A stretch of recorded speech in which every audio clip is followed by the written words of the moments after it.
मुस्तफा साहब, अगर आपकी इजाजत हो तो क्या डॉक्टर आपकी बेटी का मुआयना कर ले? इस खुशी की वजह क्या है? तुम हो नायला जान, बहुत अच्छी हो। अस्सलाम वालेकुम नूर। वालेकुम सलाम।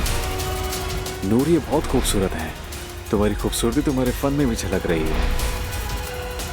मुझे लगता है कि तुम कुछ और भी कहना चाहती हो। तुमने मुझे इतनी जल्दी पहचान लिया। कुछ लोग तो अपनी बीवी के बारे में भी कुछ नहीं जानते। कल हियरिंग है हमारी, उमर को और मुझे ताला चाहना है। मैं उमर को देख चुका। लगता है तुमने मुझे कायल करने के लिए मिलना चाहा। ज़ैनब, तुम जानती हो मैं तलाक में रुकावट डालने वाला आदमी नहीं हूँ। ये बात मैं अच्छी तरह जानती हूँ, तुम ऐसे नहीं हो। मेरे इंतजार करने की बस एक ही वजह है, मैं तुमसे मोहब्बत करता हूँ। मुझे तुम्हें खोने पर बहुत ही अफसोस है ज़ैनब।